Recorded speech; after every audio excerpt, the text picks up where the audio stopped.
This 195-acre acquisition is significant in a number of ways.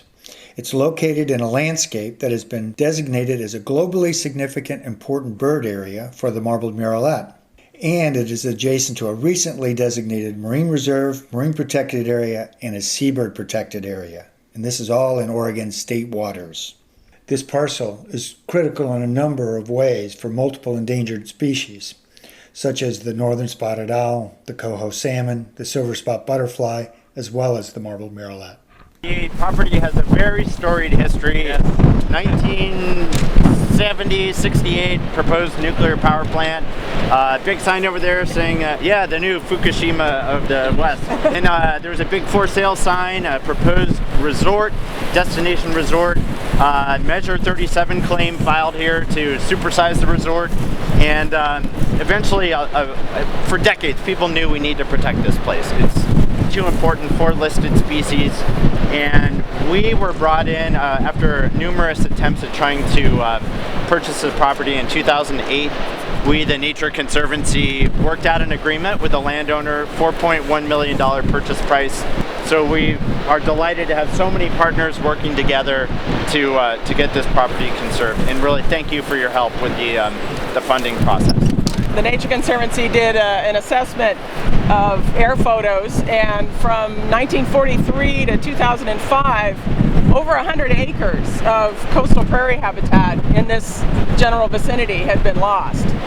Now, since we've been able to acquire the property in 2009, we have started trying to make efforts to recover some of that prairie habitat. We cleared about 7 acres and planted over 12,000 violets to help improve butterfly habitat. That project provided helped support 19 jobs in the area, and most of the trees that we cut were sent to the Georgia Pacific Mill in Toledo. And so that helped to support local contractors and log truck drivers. And it's been very personally gratifying to me to be able to see this property now being managed for its natural resources, and while we're supporting the local economy and a number of threatened species like the Oregon silver spot butterfly. The Oregon silver spot butterfly has just 5 populations left, and this is one of them.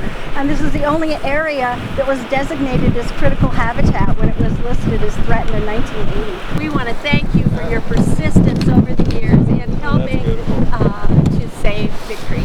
Thank you very much. A lot of times people say to me, well, why silver spot butterfly? You know what? I mean, well, I always refer back to a decision on Mineral King that was written by Justice Douglas. And in that decision, Justice Douglas talked about Madame Curie, the discovery of penicillin. And he kind of waxed poetic about who knows what value lies in a teaspoon of undisturbed soil for future generations. And Mineral King was saved like this was saved. And who knows what the silver spot butterfly means in terms of the ecology of the planet, or who knows, maybe the cure for some disease. Not having extinction of species is something that is a noble cause for humans to try and perpetuate. The work that's been done here is fabulous. It isn't a new thing, but it isn't publicized very well, and it's something that is very real. If you talk about salmon recovery in the last decade, over $900 million to recover those fish. We've got Clean Water Act implementation. We've got to have these partnerships on the ground in the community, and we need partnerships going all the way up to the federal government, helping implement Clean Water Act. So we're hoping someday we will spend the Land and Water Conservation Fund on land and water conservation issues. Exactly.